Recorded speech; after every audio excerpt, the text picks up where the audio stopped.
प्रसंग था कि परमात्मा ने आकर के यहां बताया है कि पुण्यात्माओं तुम गलत स्थान पर फंस रहे हो, आप यहां के वासी नहीं हो, ये आपका स्थायी स्थान नहीं है। और आपको भी पता इस बात का तो स्थायी नहीं है।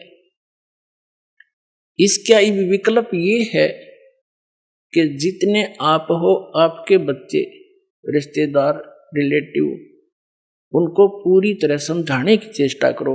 भले ही वो एक बार ना माने, प्यार से दूसरी बार 5-10 दिन के बाद जाकर फिर स्टार्ट करे, 10 दिन के बाद फिर पहुंच जा, धीरे धीरे स्वाता स्वा, जैसे उसको जितना स्वा उतने बोला फिर चुप हो जाते, वो गाली भी दे बोला ही नहीं, क्योंकि हम सारे ऐसे थे, भ्रमित थे। और फिर धीरे धीरे यह बात आप पर समझ में आ जाएगी। तो इन बच्चों को भी मालिक के लाइन में लाओ। दास ने देखा है कि छोटे बच्चे इतनी अच्छी आत्मा के थे, उन बच्चों ने नाम लिया, ज्ञान समझा, 15, 16, 20 वर्ष के।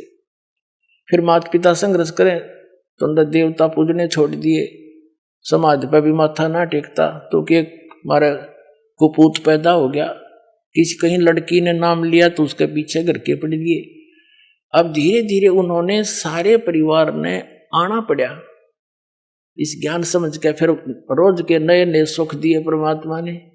तो आज वही परिवार समर्पित हो गया इस दाता पर। पहले हमने गाली देवा था, अब ऐसी अफवाह फैलाते हैं बहुत से लोग कि रामपाल तनु का है कि अपने जो कोई मर जावे उसने घसीट के ले जाओ, कंधा भी मत दो।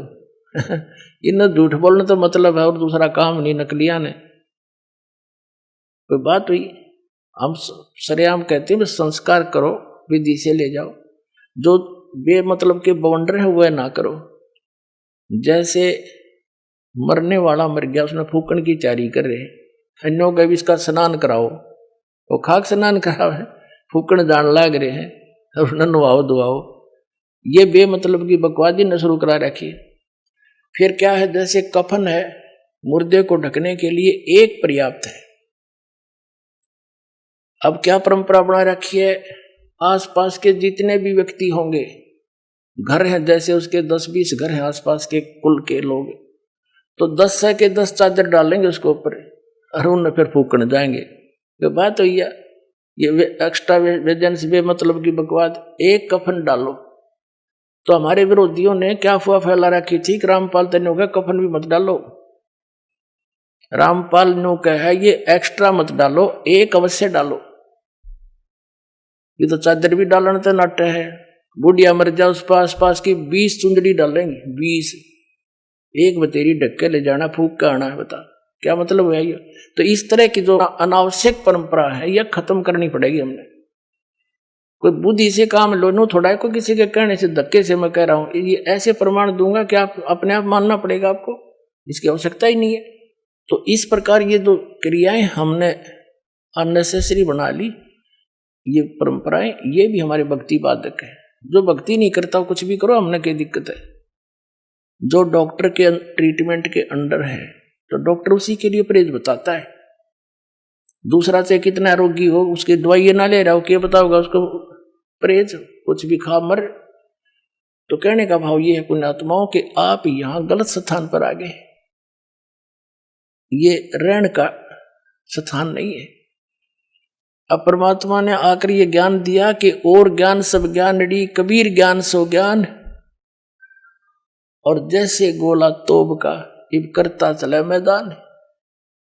ये तोब का गोला है, तत्व ज्ञान परमात्मा का दिया हुआ, और कर दिया सारा साफ। थोड़े दिन लगेंगे और घना टाइम ना लगे, क्योंकि अब तो विस्फोट सा हो रहा है। और जो दास परमात्मा का दिया हुआ ज्ञान और जो यहां भी रहने की क्रियाएं हैं, यही है जो दास बता रहे। और एक दिन पूरे विश्व को माननी पड़ेगी या दो दास की सीख है, परमात्मा का दिया उपदेश है, और तभी हम सुखी होंगे। और इसी नाम को सबको ग्रहण करना पड़ेगा, क्योंकि भगवान का आदेश है।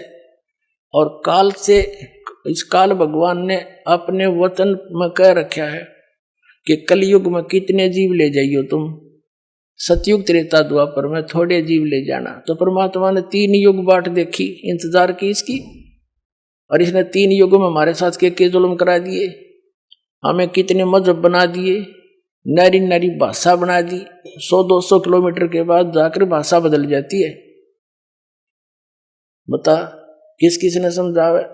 अब इदास नहीं हिंदी आती है और कोई मराठी जानता है, ये मराठी क्यों कर समझाऊं उसने हैं, और दूसरी भाषा में कैसे समझाया जाए। तो ऐसा जुल्म कर दिया इसने हमारे साथ कि एक का क्षेत्र में आया संत वहीं कर करा के अपना जीवन नष्ट चला जाओ, दूसरा समझे नहीं इसकी बात नहीं। तो अब परमात्मा ने दया बख्शी है, ये ज्ञान ऐसा है और सभी भाषाओं के बच्चे इसे परिचित हो गए। अब वो अपनी अपनी लैंग्वेज में इनको बना के तत्व ज्ञान को छपवा रहा है और अपने बहन भाइयों को वहां बांट रहा है। तो परमात्मा ने ये मीडिया बना दिया। इसके अंदर भी एक बताते हैं कैसा सॉफ्टवेयर बनने वाला है, कुछ बन भी गया है कि वो किसी भी भाषा का हो, सभी भाषाओं में वो उसको कन्वर्ट कर देता है। दया भी दया परमात्मा ने करी आपके ऊपर। तो पुण्यात्मा परमात्मा कहते हैं और ज्ञान सब ज्ञान डी, कबीर ज्ञान सो ज्ञान, और जैसे गोला तोब का अब करता चला मैदान।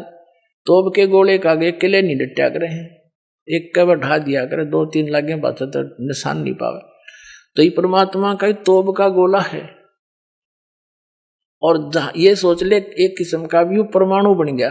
असली परमाणु दास ने बनाया है अज्ञान के नाश करने का और सत्य को ऊपर उभारने का। एक पुस्तक जहां भी भक्त बांट आते हैं उस परिवार पर कृपा होती है, आसपास के सुन सुना के वो भी उनसे पूछते हैं, फिर पुस्तक ग्रहण करते हैं। और वो क्योंकि अज्ञान गणा है, कई भक्तों ने कहा जी 2 वर्ष पहले पुस्तक ली थी और आज दया हुई आपकी, बताओ इतना ज्ञान बना रखा है।